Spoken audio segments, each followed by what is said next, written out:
अब कुछ लोगों का ये भी कहना है कि जो जुल्म है वो तो हमारे पूर्वजों ने किया है, तो हम क्यों भुगतें।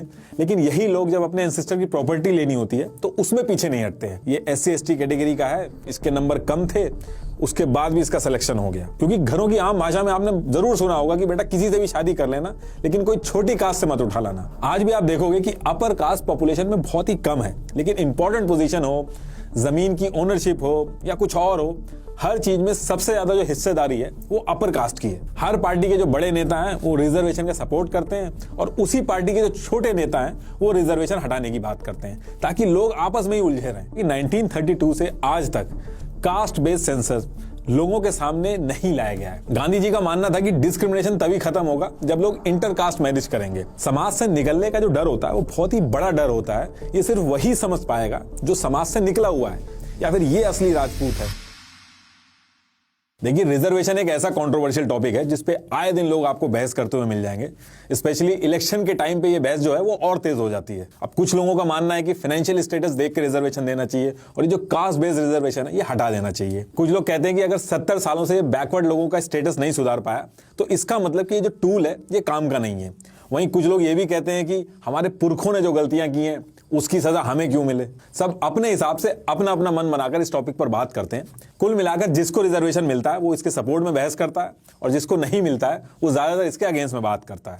आप अपने आसपास नोटिस करोगे तो आपको यही पैटर्न मिलेगा मोस्टली। अब देखिए, अगर ऑलरेडी कुछ मन बनाकर आप ये वीडियो देखेंगे तो मुझे पता है फिर आप हर्ट होंगे ही, क्योंकि इसमें मैं काफी कंट्रोवर्शियल चीजें डिस्कस करने वाला हूं। लेकिन मेरी इंटेंशन इसके पीछे बस इतनी है कि जब हम रिजर्वेशन के बारे में बात करें तो हमारे पास इसकी सही डिटेल्स हो। व्हाट्सएप यूनिवर्सिटी के फेक प्रोपेगेंडा वाली न्यूज ना हो। जो इन्फॉर्मेशन अवेलेबल है उसको लेके मैं कुछ लॉजिक्स और फैक्ट्स आपके सामने रखूंगा ताकि आप अपनी सोच बना सको। इससे पहले कि हम रिजर्वेशन डिस्कस करें, कुछ डेटा डिस्कस करना ज्यादा जरूरी है ताकि एक्चुअल ग्राउंड रियलिटी क्या है वो समझने में आसानी हो। देखिए, इंडिया की टोटल पॉपुलेशन 2011 के सेंसस के हिसाब से 121 करोड़ है, जिसमें से 20 करोड़ SC हैं और 10 करोड़ ST हैं। यानी कि SC की पॉपुलेशन 16.63% है टोटल पॉपुलेशन की और ST की पॉपुलेशन 8.61% हुई। OBC के डेटा को लेकर काफी कंट्रोवर्सी है, वो अभी आगे समझ में आ जाएगा। लेकिन मंडल कमीशन के हिसाब से OBC की जो टोटल पॉपुलेशन है वो 52% है और NSSO के सर्वे के हिसाब से 41% है। तो मोटा मोटी अवेलेबल डेटा से हम ये अंदाजा लगा सकते हैं कि टोटल पॉपुलेशन में अराउंड 75% बैकवर्ड क्लास है और बाकी जो बचे हैं वो 25% वो जनरल कास्ट है। वहीं इस पॉपुलेशन में से रिजर्वेशन की बात करें तो SC की पॉपुलेशन 16.63% है और उनको 15% रिजर्वेशन मिला है और ST की बात करें तो उनकी पॉपुलेशन 8.61% है और उनको 7.5% मिला हुआ है और OBCs की पॉपुलेशन 52% है, उनको 27% रिजर्वेशन मिला हुआ है। तो अराउंड 75% बैकवर्ड क्लास में से 50% को रिजर्वेशन मिला हुआ है और अभी जो 10% EWS मिलता है उसकी बात हम आगे करेंगे। अब देखिए, इसमें सबसे ज्यादा डिस्कशन चलता है कि रिजर्वेशन तो खुद एक डिस्क्रिमिनेशन है। आप जाति के आधार पर भेदभाव करके किसी को ज्यादा और किसी को कम रिजर्वेशन दे रहे हो और हमारा लॉ कहता है कि हर कोई कानून की नजर में इक्वल है और इक्वालिटी हमारा फंडामेंटल राइट है। तो रिजर्वेशन तो इलीगल हुआ। तो एक ऐसा टूल जो खुद डिस्क्रिमिनेशन कर रहा है वो डिस्क्रिमिनेशन से कैसे बचा पाएगा। अब देखिए, ये सारी चीजें डिस्कस करने के लिए पहले हमें अपने आप को ऑब्जर्व करना पड़ेगा कि हम अपने परिवार में कैसे बिहेव करते हैं। मान लीजिए आपके परिवार में 2 बच्चे हैं, एक 5 साल का है जो चल सकता है और दूसरा बच्चा अभी छोटा है। तो अगर हमें कहीं जाना हो तो वहां पर हम क्या करते हैं, जो छोटा बच्चा है जो चल नहीं सकता उसको गोदी में ले लेते हैं और जो चल सकता है उसको चलने दिया जाता है। या फिर ये कहते हैं कि इस घर में इक्वालिटी फॉलो होती है, दोनों के लिए रूल सेम रहेंगे, दोनों को चलना पड़ेगा। अब ऐसे ही अगर आप घर में मान लो कि घर में 2 भाई हैं, अगर किसी वजह से एक भाई की हेल्थ वीक है और उसको डॉक्टर ने कहा है कि इसको अच्छी खुराक की जरूरत है, तो आप क्या कहोगे कि घर में तो इतना ही राशन आता है, सब में बराबर बटेगा, इक्वालिटी होगी, या फिर जिस भाई को अच्छी खुराक की जरूरत है उसको ज्यादा खुराक दोगे जब तक वो ठीक ना हो जाए। ऐसे ही अगर आप मान लो कि आप ट्रैवल कर रहे हो अपनी फैमिली के साथ कहीं पे और एक सीट खाली है वहां पे, तो उस टाइम पर जो पहले पहुंच जाता है वो बैठता है या फिर कोई फीमेल या बुजुर्ग आदमी होता है उसको आप सीट देते हो। देखिए, जब हम अपने घर की बात करें तो आप नोटिस करोगे कि हम घर में भी किसी को कम किसी को ज्यादा प्रायोरिटी देते हैं और ये प्रायोरिटी एक तरह का डिस्क्रिमिनेशन ही होता है जिसकी वजह से इक्वालिटी आती है। ऐसे ही हमारे कॉन्स्टिट्यूशन के लिए पूरा देश एक परिवार है और वो एग्जैक्टली वैसे ही एक्ट करता है जैसे हम अपने परिवार में एक्ट करते हैं। और हमें रिजर्वेशन इसलिए बुरा लगता है क्योंकि जैसे ही हम परिवार के बाहर निकलते हैं हम बाकी लोगों को बाहर ही समझते हैं। जब हम अपने घरों में ये सारी चीजें कर रहे होते हैं तो हम ध्यान नहीं देते हैं, लेकिन हम ये इसलिए कर रहे होते हैं कि अनसेट कम्युनिकेशन में एक स्टेबिलिटी मेंटेन हो घर के अंदर। अगर हम ह्यूमन ग्राउंड को भी छोड़ दें लॉजिकली भी देखें तो रिजर्वेशन एक मजबूरी है। अगर आप घर का एग्जाम्पल लो, किसी फादर के 3 बेटे हैं और वो इन तीनों बेटों में से किसी एक को इग्नोर करना शुरू कर दे, आप देखोगे कि वो लेफ्ट आउट भाई आगे चल के घर वालों के अगेंस्ट में हो जाता है, भाइयों के अगेंस्ट में हो जाता है, वो उस घर के लिए डेंजरस हो जाता है। इसलिए एक अक्लमंद फादर कभी भी अपने बेटों में फर्क नहीं करता है, जरूरत के हिसाब से चीजें मैनेज करके सबको साथ में लेकर चलता है। ऐसे ही अगर कोई कंट्री है और उसमें किसी कम्युनिटी के साथ डिस्क्रिमिनेशन और इनइक्वालिटी बहुत ही ज्यादा लेवल पे बढ़ जाती है तो वो रिबेलियस हो जाते हैं। छत्तीसगढ़ और झारखंड का एग्जांपल हमने देखा है कि वहां पे कैसे लोग नक्सली बन गए। रेड कॉरिडोर जो एरिया बोला जाता है, वहां पे बिजनेस वगैरह करने में कितनी दिक्कत आती है। नक्सली आज की डेट में बहुत ही बड़ी प्रॉब्लम बन गया इंडिया के लिए। और ये सिर्फ इंडिया की ही बात नहीं है, किसी भी देश की गवर्नमेंट अगर किसी एक स्टेट को इग्नोर करना शुरू कर दे तो आप देखिएगा कि वो एक स्टेट पूरे देश के लिए थ्रेट बन जाती है। यही रीजन है कि सिर्फ इंडिया ही नहीं, इंडिया के बाहर के देशों में भी रिजर्वेशन दिया जाता है, क्योंकि देश सबको साथ लेकर चलने से बनता है। वरना देश के लिए एक न्यूक्लियर बॉम्ब से भी बड़ा खतरा हो जाता है अगर देश के अलग अलग कम्युनिटी देश के ही खिलाफ हो जाए। हम बात करते हैं कि हम वर्ल्ड की लार्जेस्ट डेमोक्रेसी हैं, लेकिन जब तक हर कम्युनिटी का पार्टिसिपेशन नहीं होगा, आप पेपर में तो लार्जेस्ट डेमोक्रेसी हो जाओगे लेकिन एक्चुअल में नहीं होगे। अभी हम थोड़ा सा पीछे जाएं तो इंडिया में कास्ट सिस्टम की जगह वर्ण का सिस्टम था। पढ़ाई और एजुकेशन सिर्फ ब्राह्मण करते थे, रक्षा और राजपाट क्षत्रिय संभालते थे, वैश्य सिर्फ व्यापार करते थे और जो शूद्र थे वो इन तीनों वर्णों की सेवा करते थे। लेकिन इनमें कोई ऊपर या नीचे नहीं था, ये सिर्फ काम के हिसाब से डिवाइडेड था। हर जगह ऐसे ही था, इंडिया के बाहर भी ऐसे ही था। अगर आप इंडिया के बाहर नाम सुनते होंगे स्मिथ वगैरह, तो उनका भी नाम उनके काम के हिसाब से ही पड़ गया था।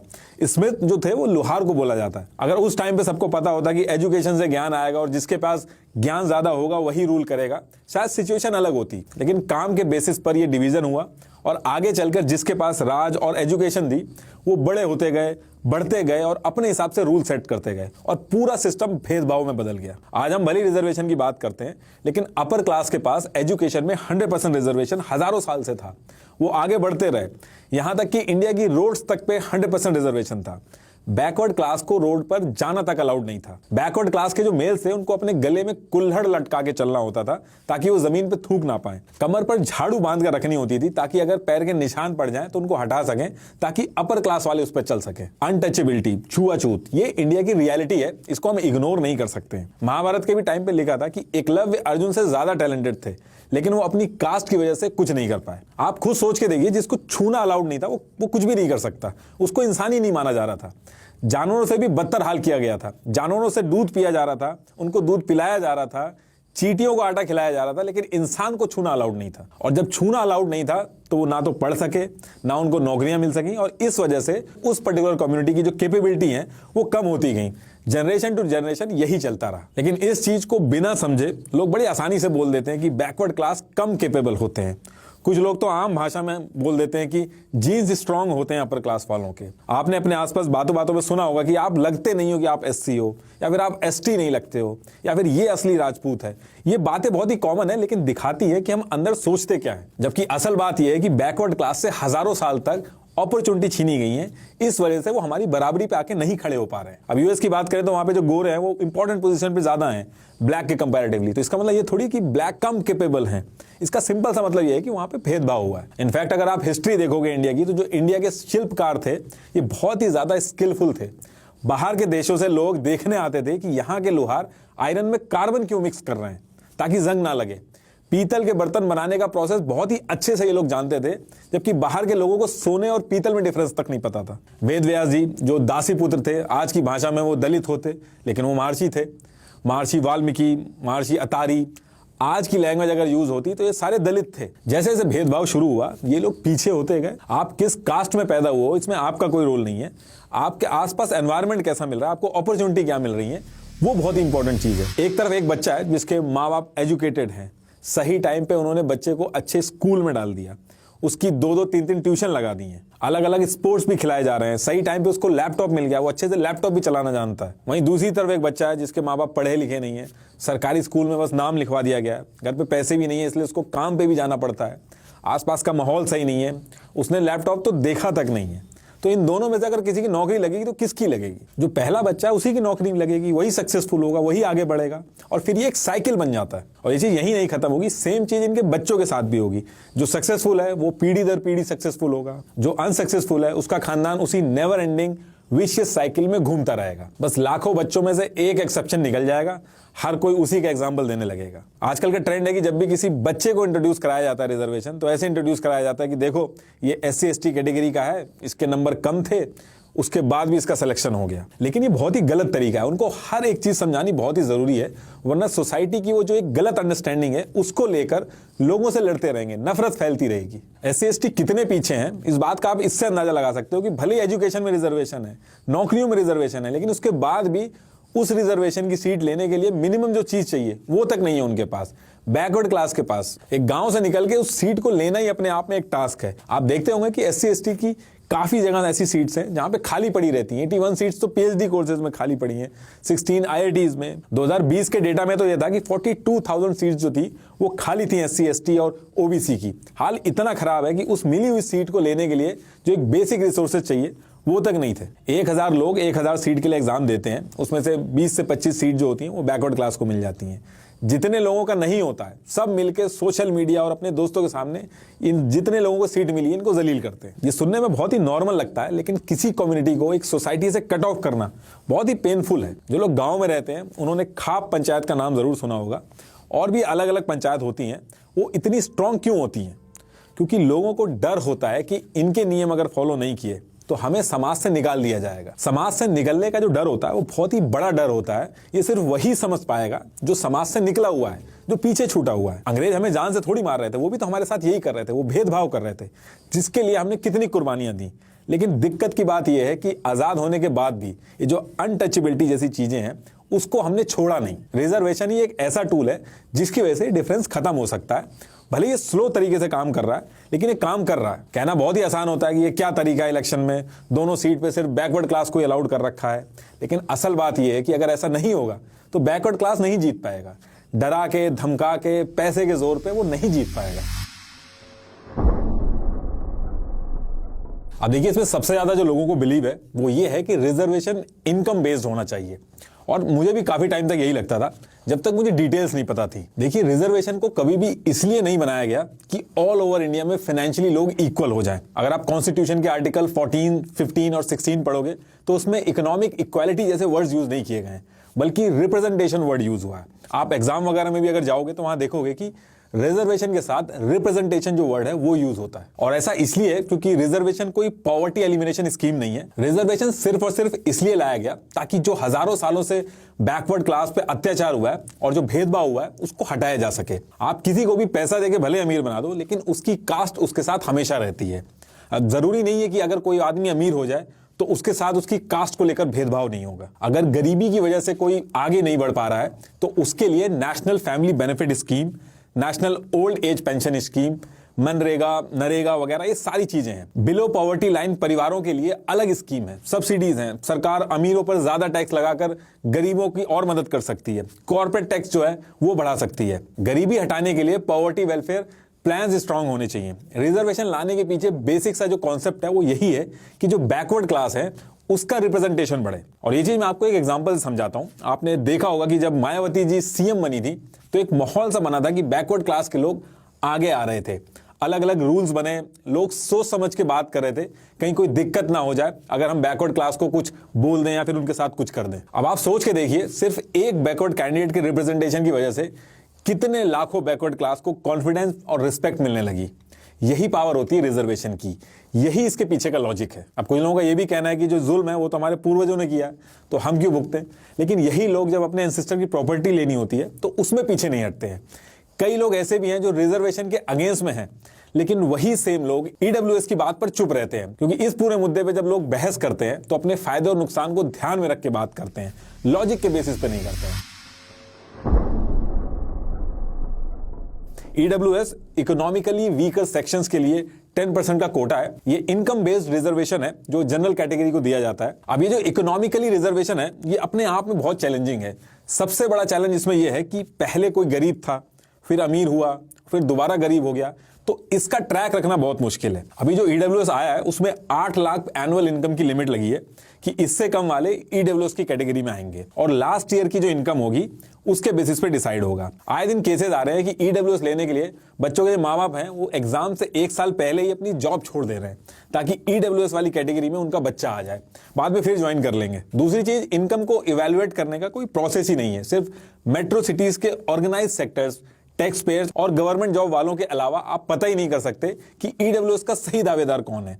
यही रीजन है कि 90 से 95% लोग एक तरह से पूरा देश ईडब्ल्यूएस की कैटेगरी में आ गया है। उससे भी बड़ी दिक्कत है कि जो इन्फ्लुएंशियल लोग हैं उनके लिए फेक इनकम सर्टिफिकेट बनवाना बहुत ही ईजी है, इसलिए आए दिन न्यूज आ रही है कि फेक इनकम सर्टिफिकेट बनवाए जा रहे हैं। अब अगला क्वेश्चन आपका ये होगा कि कास्ट सर्टिफिकेट भी तो फेक बन सकते हैं। देखिए, इनकम सर्टिफिकेट तो हर कोई बनवा लेता है, लेकिन जो कास्ट सर्टिफिकेट है ये नहीं बनवाया जाता है। एक कहावत भी है कि जाति कभी नहीं जाती। कोई भी अपर कास्ट अपनी कास्ट नीचे नहीं करवाना चाहता, क्योंकि उसको बहुत अच्छे से पता है कि सोसाइटी में बैकवर्ड कहलाने पर कितना भेदभाव होता है। और इसके साथ साथ लोग परिवार के दादा परदादा को भी जानते हैं जो अगल बगल रहते हैं, तो वहां भी दिक्कत आती है। हमारे देश में रिलीजन चेंज करवाना फिर भी आसान है, लेकिन कास्ट चेंज कराना बहुत ही मुश्किल काम है। कोई भी अपर कास्ट वाला लोअर कास्ट वाला बन के नहीं घूमना चाहता, क्योंकि उसको पता है नौकरी तो भले ही मिल जाएगी लेकिन उसके बाद भी भेदभाव होगा उसके साथ। इसलिए कास्ट बेस्ड सिस्टम अभी भी रेलेवेंट है। गांधी जी का मानना था कि डिस्क्रिमिनेशन तभी खत्म होगा जब लोग इंटर कास्ट मैरिज करेंगे, इसलिए उस पर्टिकुलर टाइम पे वो सिर्फ उसी शादी में जाते थे जो इंटर कास्ट होती थी। मैरिज में भी लोअर कास्ट को डिसएडवांटेज होता है, क्योंकि कोई भी कैपेबल लड़का या लड़की मिलना दलित के लिए बहुत ज्यादा मुश्किल होता है। क्योंकि घरों की आम भाषा में आपने जरूर सुना होगा कि बेटा किसी से भी शादी कर लेना, लेकिन कोई छोटी कास्ट से मत उठा लाना। और कुछ लोग तो टोंट मारते हैं कि रिजर्वेशन तो खैरात में मिला है। उनके लिए भी एक डिटेल शेयर कर देता हूं कि अंग्रेजों के टाइम पे अपर कास्ट की डोमिनेंस की वजह से बैकवर्ड क्लास जो थे वो अंग्रेजों से एक सेपरेट इलेक्टोरेट मांग कर रहे थे। और ये वो टाइम था जब सबको रियलाइज हुआ कि बिना बैकवर्ड क्लास के उनकी पॉलिटिकल पावर अंग्रेजों के सामने कुछ नहीं रह जाएगी। और इसके बाद अंबेडकर जी की बात मान के पूना पैक्ट का समझौता हुआ और देश में रिजर्वेशन आया। और अभी भी कुछ लोगों का यह मानना है कि रिजर्वेशन की जरूरत अब नहीं है। अब चाहे SC ST हो या जनरल हो, सब एक लेवल पे आ चुके हैं। और अक्सर कुछ IAS PCS का एग्जांपल देकर यह बात की जाती है। आप एक काम करिएगा, आप जहां भी रहते हैं वहां पे अपने घर से बाहर जाके जो सफाई करने वाले हैं या जो छोटे वर्कर्स हैं, रैंडमली उनके पास जाइएगा और 10-12 लोगों से उनकी कास्ट पूछिएगा।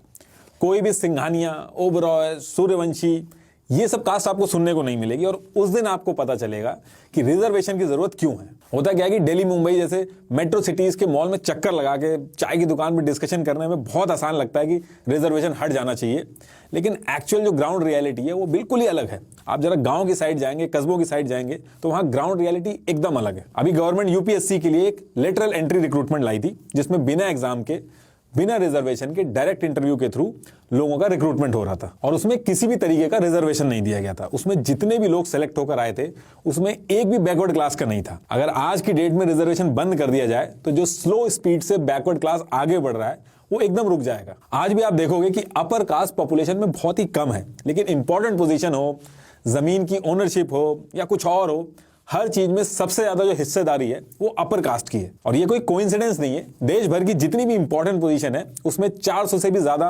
RTI डाली गई, उसमें बैकवर्ड क्लास का रिप्रेजेंटेशन ना के बराबर था, इनफैक्ट नील था। इन 400 RTIs का लिंक मैंने यूट्यूब के डिस्क्रिप्शन में दे दिया, ये आप देख लीजिएगा। देखिए, प्रॉब्लम ये नहीं है कि अपर कास्ट ज्यादा अच्छी पोजीशंस पे है। प्रॉब्लम बस छोटी सी है कि कुछ अपर कास्ट वालों को, सबकी बात नहीं कि मैं कर रहा हूं, कुछ अपर कास्ट वालों को यह लगता है कि उनका हक मारा जा रहा है और वो एक गुस्सा लेके घूम रहे हैं SC STs के खिलाफ। अभी आप हाल ही फिलहाल में देखोगे 2020 में विकास कुमार को सिर्फ इसलिए गोली मार दी गई क्योंकि वो छोटी जात का होके भी मंदिर में घुस रहा था। इंडिया के प्रेसिडेंट जब मंदिर में गए थे, उनके लिए भी कुछ लोगों ने अफवाह फैला दी थी कि इनको भी नहीं घुसने दिया जाना चाहिए, लेकिन बाद में इसका क्लैरिफिकेशन हुआ और वो फिर मंदिर के अंदर गए। मैं आपको अपना भी एक एग्जाम्पल बताता हूं कि बचपन का मेरा दोस्त जो जूनियर क्लास से मेरे साथ में था, डेली मेरे साथ रहता था, 12th क्लास में जाकर मुझे पता चला कि वो SC है। जब उसने एक फॉर्म भरा, वो स्कूल के पूरे ग्रुप से छुपाता था कि वो बैकवर्ड क्लास से। अब देखिए, कुछ तो रीजन होगा कि आज भी बैकवर्ड क्लास ये बताने से झिझकते हैं कि वो SC ST है। बचपन में मैं जिस एरिया में रहता था वहां पर सफाई करने वाले जितने भी लोग आते थे वो एक एरिया डिसाइड करके एक साथ रहने लगे थे। उन लोगों ने मिलकर उनकी कम्युनिटी के एक बच्चे को स्कूल में एडमिशन करवाया। जब वो बच्चा रिक्शे में स्कूल जाता था तो उसको बहुत ही गलत गलत नाम से चिढ़ाते थे और कई कई तरीके से बोलते थे उसको। 1 साल भी वो पूरा नहीं कर पाया और उसने स्कूल छोड़ दिया। अब आप सोच भी नहीं सकते कि डेली बेसिस पे वो लोग क्या सफर करते हैं। अब देखिए, सबसे बड़ी दिक्कत जो इस पूरे मुद्दे में है, जो कि असल दिक्कत है, वो है पॉलिटिशियंस। ये नेता लोगों को कभी भी एक वोटिंग नंबर के काउंट से ज्यादा कुछ नहीं समझते हैं और हर चीज को एक वोट बैंक का सर्कस बना देते हैं।